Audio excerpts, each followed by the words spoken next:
আসসালামু আলাইকুম ভিউয়ার্স, আজকে সকাল সকাল একটা ব্লগ বানাতে চলে আসলাম। সেটা হচ্ছে আজকে আমার পাপা খুবই অসুস্থ, সো ওর জন্য সবাই দোয়া করবেন। ওকে দুপুরের খাবার খাওয়াতে বসে গিয়েছি। দেখুন, ও খেতে চায় না একটু পরিমাণ। মাম খাও।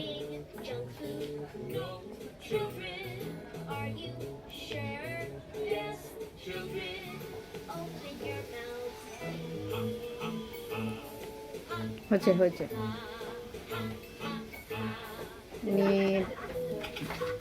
পানি খেতে বেশি ভালোবাসে, কিন্তু বেশিরভাগ সময় খাবারের সময় বেশি পানি খেয়ে ফেলে, এই জন্য বেশি একটা দিতে চাই না।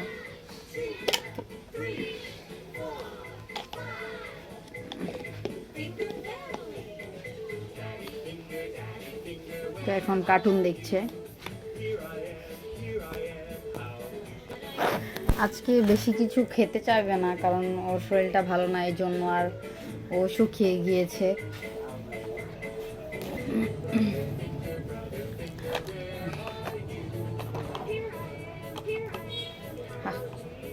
দেখুন, খাবার খেতে চাচ্ছে না, অনীহা প্রকাশ করছে।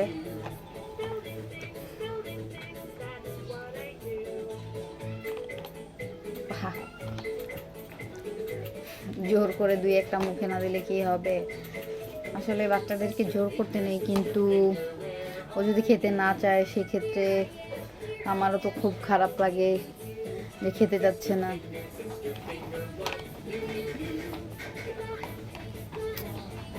তো সবাই দোয়া করবেন, আর অবশ্যই কমেন্ট করে জানাবেন কিভাবে পাপাকে খাওয়ানো যায়। পাপা হাত ধরিও না।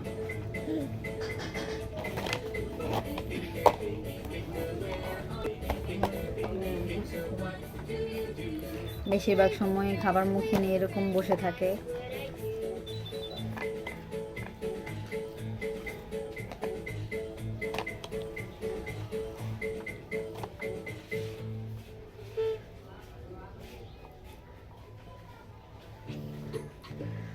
আর ওর পাপার এখন খুব কড়া ডিউটি চলতেছে। কয়েকদিন মানে 2-3 দিন পর ফ্রি হয়ে যাবে, তারপর ওকে একটু ঘুরতে নিয়ে যাবো। আর এখন কয়েকদিন আগে আমরা নানু বাসি থেকে আসলাম, মেবি 1-2 দিন হবে।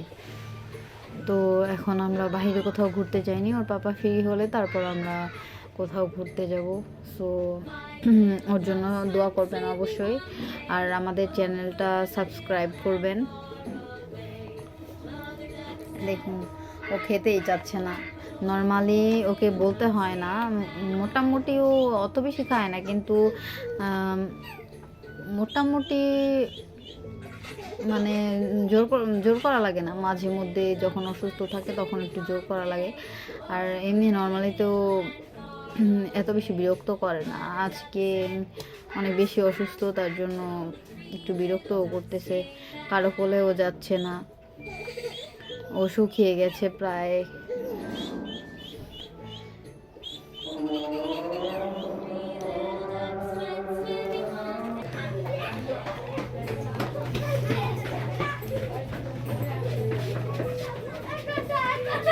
আর সকালবেলাও খুব তাড়াতাড়ি ঘুম থেকে উঠে গিয়েছিল,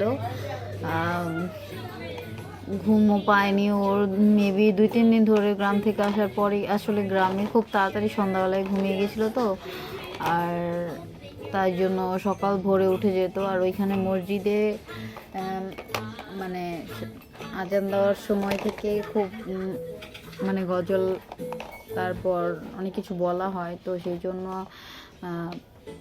মানে ওই অভ্যাসটা তৈরি হয়ে গেছে। তো এখন বাসায় আসার পরও মানে এখন 2 দিন হয়েছে, 2 রাত ধরে এরকম সকাল ভোরে ওরকম যেরকম উঠে যেত, এখনও সে এখানে এসে উঠে যাচ্ছে ঘুম থেকে।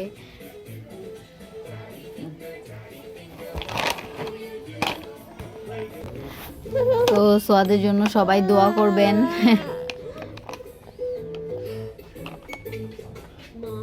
ও যেন খুব তাড়াতাড়ি সুস্থ হয়ে যায়। তো আল্লাহ হাফেজ, সবাই ভালো থাকবেন আর আমাদের জন্য দোয়া করবেন।